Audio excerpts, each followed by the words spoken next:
요한복음 11장입니다. 요한복음 11장 21절에서 26절입니다. 주방에 있는 분들 일 멈추고 예배 오시라고 해주세요. 밥은 늦게 먹어도 되는데 예배는 드려야죠. 요한복음 11장 21절에서 26절 말씀 봉독해 드립니다. 마르다가 예수께 여짜오되 주께서 여기 계셨더라면 내 오라버니가 죽지 아니하였겠나이다. 그러나 나는 이제라도 주께서 무엇이든지 하나님께 구하는 것을 하나님이 주실 줄을 아나이다. 예수께서 이르시되 네 오라비가 다시 살아나리라. 마르다가 이르되 마지막 날 부활 때에는 다시 살아날 줄을 내가 아나이다. 예수께서 이르시되 나는 부활이요 생명이니 나를 믿는 자는 죽어도 살겠고 무릇 살아서 나를 믿는 자는 영원히 죽지 아니하리니 이것을 네가 믿느냐. 아멘. 부활 생명 되신 예수님의 능력이 오늘 예배하는 저와 여러분에게 충만하고 가득해지기를 축복합니다. 옆에 있는 사람에게 예수님의 생명이 충만하기를 축복한다고 해주세요. 할렐루야. 아멘.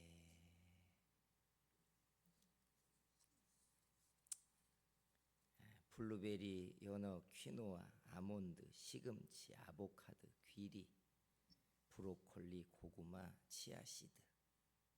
이게 뭔지 아시죠?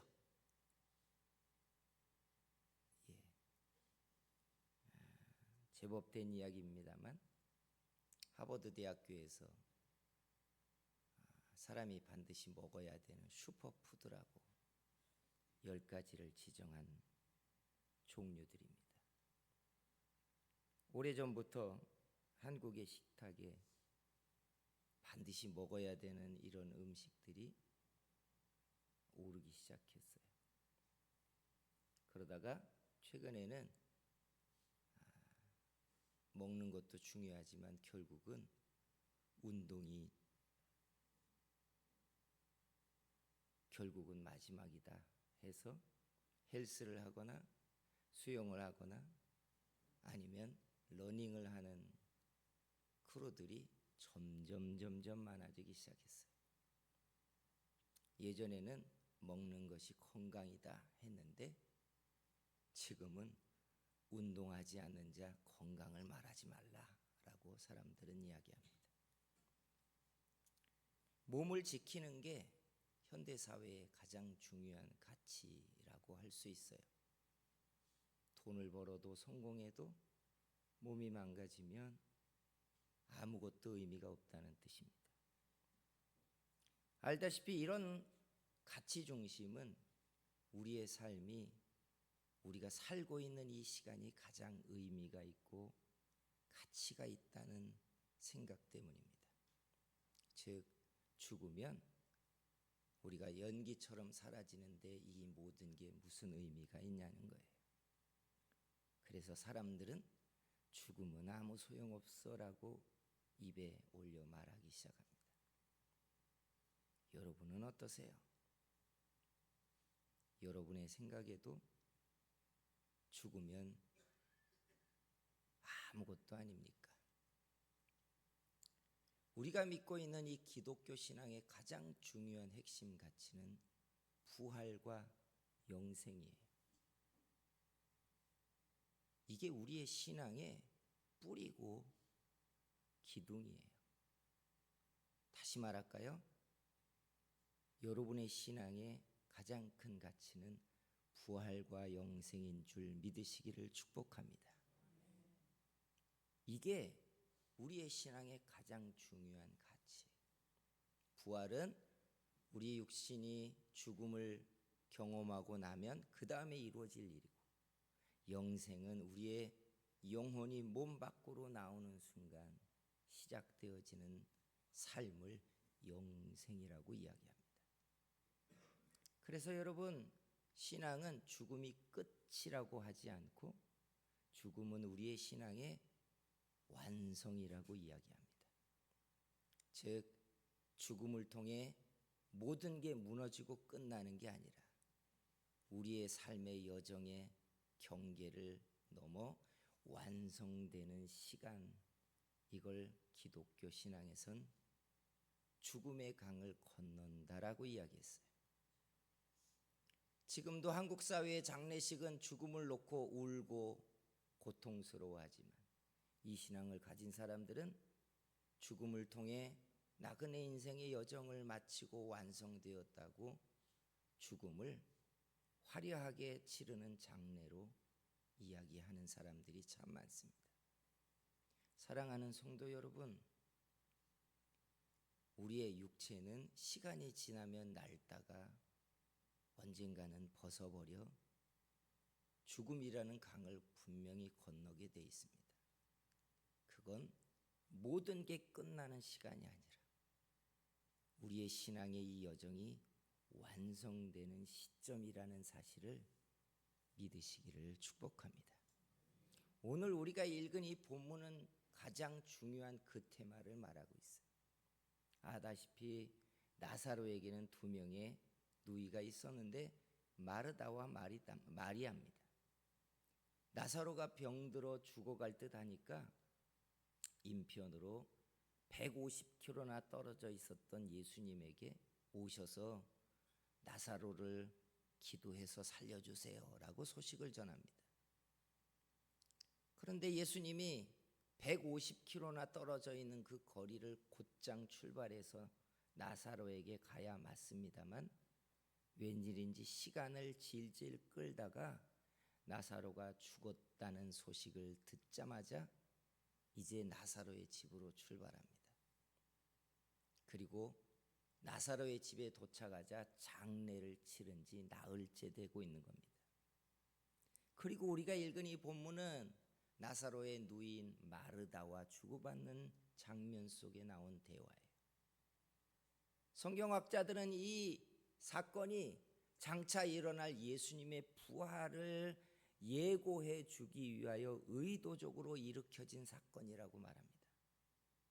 죽었던 나사로를 다시 살림으로 예수님이 다시 살아날 것을 사람들에게 예고편처럼 보여주었다는 이야기.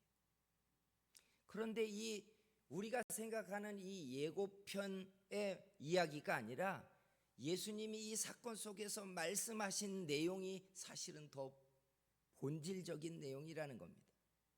마르다를 만나자 예수님이 이런 말씀을 하셨습니다. 나를 믿는 자는 죽어도 살겠고 살아서 나를 믿는 자는 영원히 죽지 아니하리니 이것을 네가 믿느냐. 나사로의 무덤 앞에서 예수님이 죽음과 영생에 대한 이야기를 하고 싶었던 겁니다. 죽어도 살겠고라고 말할 때 그 죽어도는 육신이 죽는다는 의미고, 그 다음에 살겠고라는 말은 육신의 죽음에서 벗어난 그의 영혼이 살 것이라는 이야기예요. 사후세계를 경험하고 어떤 경로로든지 다시 자기의 육신으로 생명이 돌아온 사람들 약 40명에게 인터뷰를 했더니 똑같은 대답들이 이렇게 나왔어요. 첫째, 자기의 영혼이 몸 밖으로 나왔을 때 자기의 몸을 둘러싸고 가족들이 울고불고 하는 장면을 자신이 잠깐 동안 바라보았다. 둘째, 그 육신의 질병과 고통 가운데서 영혼이 벗어나는 순간 말할 수 없는 해방과 평안을 맛보았다. 셋째, 공통점이 뭐냐? 누군가에게 이끌려 심판의 자리에 자기가 섰다는 겁니다. 알고 계십니까? 사람들은 죽음이 다 끝이라고 말하지만 성경은 죽음이 끝이 아니라고 말합니다.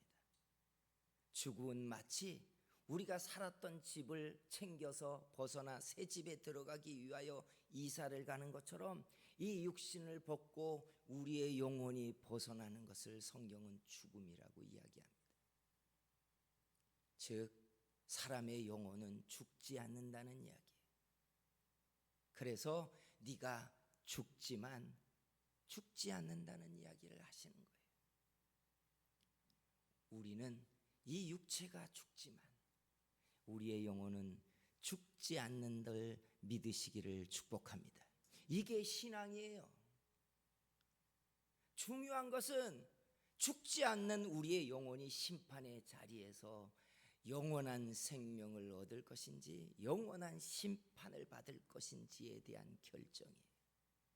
성경이 말하는 죽음은 이 육체의 죽음이 아니라 우리의 영혼이 영원한 불못에 떨어져 심판을 받는 것을 죽음이라고 예수님이 말하고 있기 때문에 그래요. 그래서 복음의 가치가 위대한 것은 우리의 영혼이 지옥 형벌에 떨어져 영원한 죽음 아래에 떨어지는 게 아니라 예수 그리스도를 통하여 생명을 얻는 영생의 자리에 들어가게 한다는 것입니다. 성도 여러분, 준비하고 계십니까? 예수 그리스도 안에 있는 사람들은 죽어도 죽지 않습니다.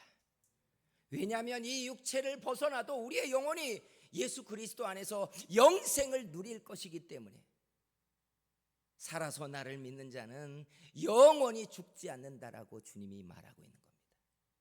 이게 기독교 복음의 가장 중요한 가치예요. 주께서 우리들에게 영생의 소망들이 식지 않도록 은혜를 부어 주시기를 주의 이름으로 축복합니다. 그런데 여러분, 중요한 것은 이제 그 다음입니다. 우리가 육체의 죽음을 벗어나서 우리의 영혼이 들어갈 영생의 시간들이 신앙의 가치라면 지금의 시간이 의미하는 게 뭐냐는 거예요.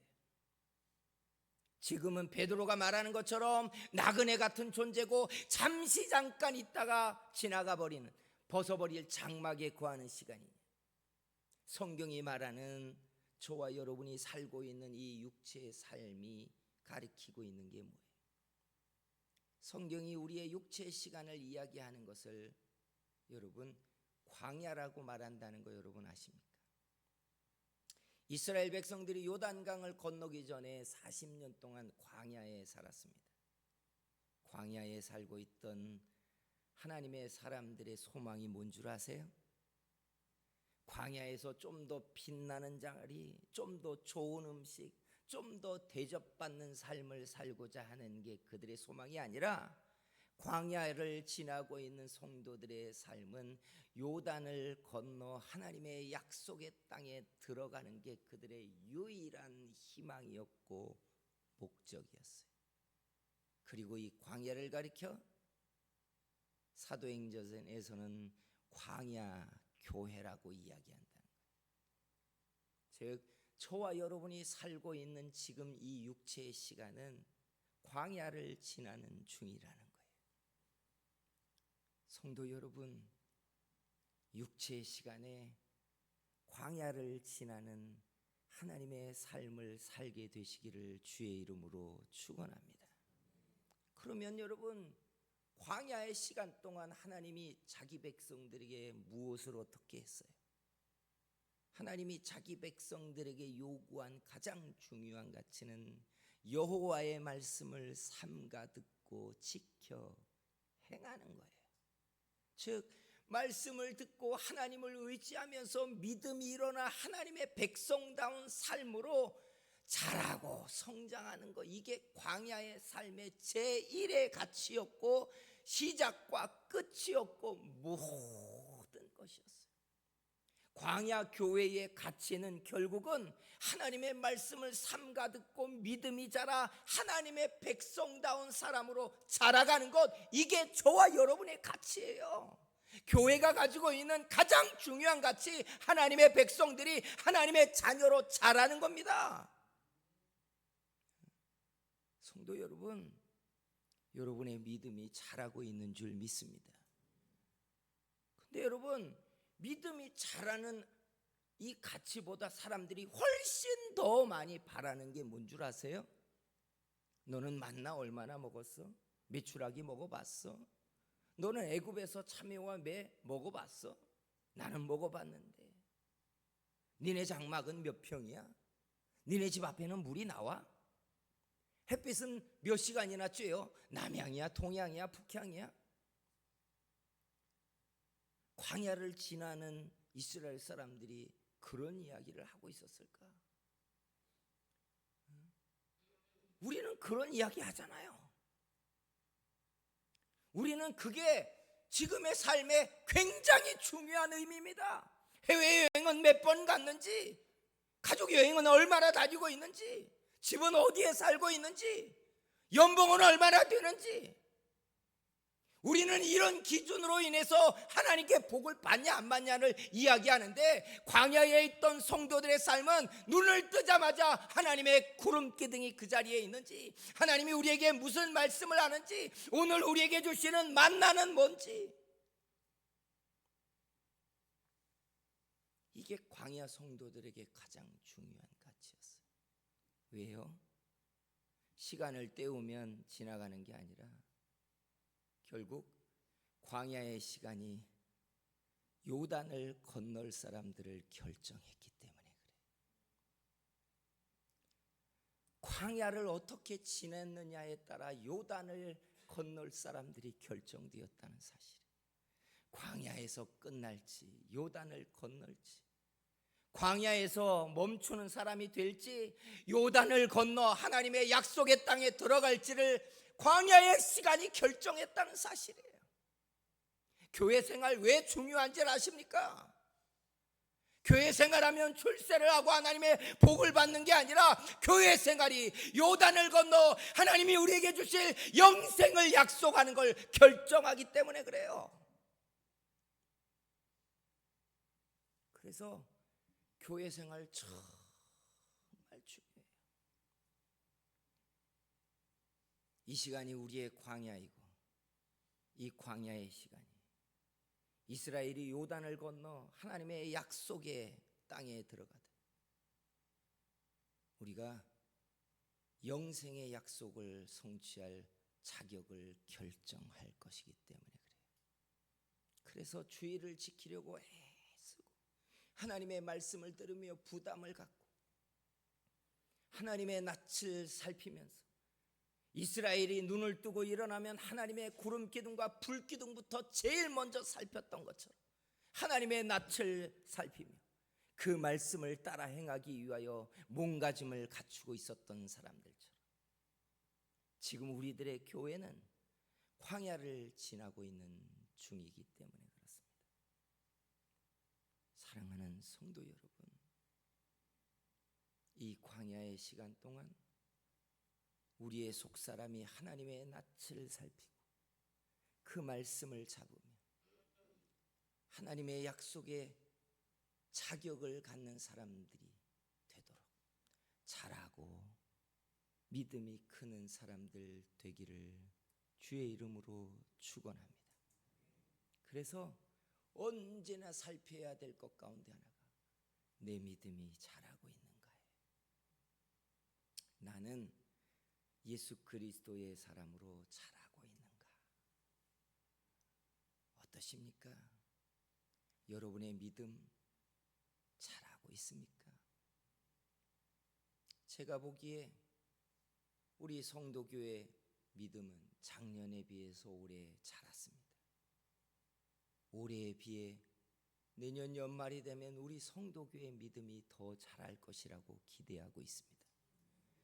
그러면 여러분 한 사람 한 사람 자기의 속사람을 보며 나는 이 광야를 지나는 여정 동안 하나님의 자녀로 자라고 있는지를 세마셔야 돼요. 이 광야의 시간, 저와 여러분이 실패하지 않는 믿음이 되기를 주의 이름으로 축복합니다. 그래서 믿음이 어떻게 자라는 것을 또 이야기할 수밖에 없어요. 우리를 자라게 하는 시작과 끝은 결국 하나님의 말씀이에요. 말씀이 우리를 자라게 한대요. 말씀을 듣고 깨닫고 지켜 행하는 것 속에서 속사람이 자란다. 그런데 여러분, 자라는 과정이 어찌 유쾌하고 재밌기만 하겠어요? 목회를 하면서 성도들의 믿음이 자랄 때 시즌을 보니까 은혜를 받고 유쾌하고 즐거우면서 믿음이 자라는 시즌이 있고, 고난과 괴로움 속에 연단을 받으며 자기가 넘지 못했던 말씀의 고비를 붙잡고 씨름을 싸우며 자라는 시즌이 있습니다. 해보면 알잖아요. 우리 생각에는 언제나 달콤하게 은혜를 받으며 믿음이 자라면 좋겠지만 믿음은 그렇게만 자라지 않아요. 중요한 고비와 어려움은, 중요한 시즌은 결국 고난당하고 연단을 겪으며 깨어지는 아픔을 겪으면서 깊은 시련을 통하여서 사람들의 믿음은 자라게 돼 있어요. 그래서 히브리서 여러분 12장에는 연단, 하나님의 자녀들마다 연단당한다, 하나님이 자기 자녀를 매질한다고 이야기하고 있습니다. 그래서 하나님 앞에 자라는 시즌이 참 중요해요. 말씀을 붙들고 씨름을 싸우거든. 은혜로 즐거울 때뿐 아니라 고난당할 때도 여러분의 믿음이 크고 자라는 일을 주목하시기를 주의 이름으로 축복합니다. 그리고 마지막에 부분이 있는데, 바로 결국 믿음이 크는 것은 자기 육체를 굴복시키는 것이라는 것. 언젠가도 말씀드렸지만 믿음이 크는 가장 큰 대적은 사단일 것 같지만 결국은 자기 육체예요. 아십니까? 연단을 좀 받아본 사람들은 다 아는 게, 자기 육체의 본성이 십자가의 원수라는 걸 뼈가 저리도록 알고 있습니다. 우리는 내 육체가 하나님께 바쳐져서 행복하기도 하고 찬양도 하고 주께 쓰여지기도 하고 의의 병기가 될 줄 알지만, 결국은 여러분 십자가의 원수로 마지막까지 주 앞에 저항하는 건 자기 육체의 본성이라는 걸 볼 수밖에 없어요. 그래서 믿음이 크는데 마지막 깨어지는 마지막 고비는 자기 육체가 깨어지는 날입니다. 이게 믿음이 크는 가장 중요한 고비를 넘는 문턱이에요. 사도 바울이 그래서 천국을 갔다 온 다음에 자기 육체를 쳐서 굴복하기를, 나는 날마다 나를 쳐서 굴복한다고 말해버립니다. 날마다 자기와 싸운대.